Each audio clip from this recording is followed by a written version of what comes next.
భారత ఎన్నికల సంఘం వారిచ్చిన గణన ఫారం పూరించే విధానం ఇప్పుడు చూద్దాం రండి. గణన ఫారంను 3 భాగాలుగా విభజించారు. భారత ఎన్నికల సంఘం వారు ఇచ్చిన గణన ఫారంలోని మొదటి భాగంలో మీ వివరాలు అన్నీ ముద్రించబడి ఉంటాయి. ఫారం కుడి ప్రక్క గడిలో మీ ప్రస్తుత ఫోటోనైతే అతికించాలి. రెండవ భాగం 2 బాక్సులుగా ఉంటుంది.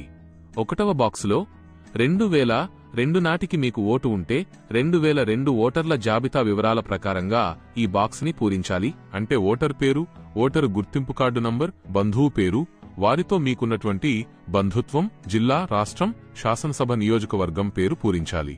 అదే బాక్సు క్రింది భాగాన 2002 ఓటర్ల జాబితాలో గల శాసనసభ నియోజకవర్గం సంఖ్య, భాగం సంఖ్య అంటే పోలింగ్ స్టేషన్ నంబరు, క్రమ సంఖ్య అంటే ఓటర్ లిస్టులో మీ సీరియల్ నంబర్ ఎంత అనేది వెయ్యాలి. రెండవ బాక్సులో 2002 ఓటరు జాబితాలో మీ పేరు నమోదు కాని ఎడల ఈ బాక్స్ని నింపాలి.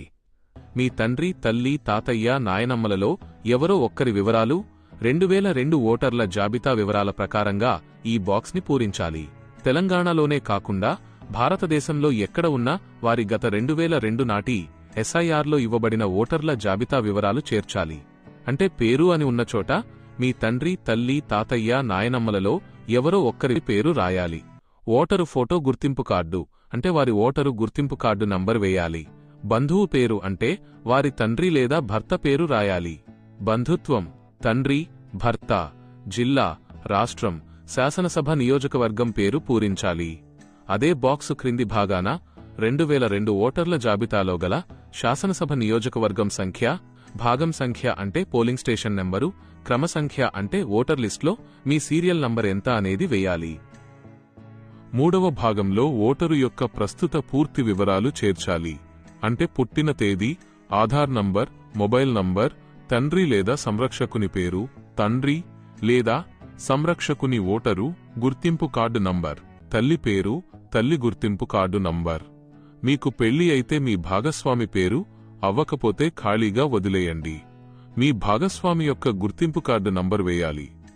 మీకు 2002 నాటి ఓటర్ వివరాలు తెలియకపోతే వాటి డీటెయిల్స్ కోసం ఈ క్రింది వెబ్సైట్లు voters.eci.gov.in యొక్క లింక్ లేదా ఈసీఐ నెట్ మొబైల్ యాప్లో కూడా చూడవచ్చు.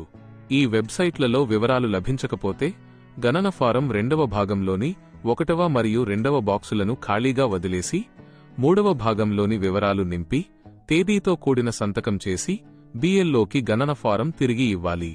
ఇట్టి సందర్భంలో మీ పుట్టిన తేదీ ప్రకారం ఈ క్రింద తెలిపిన పత్రాలు సమర్పించాలి. జూలై 1, 19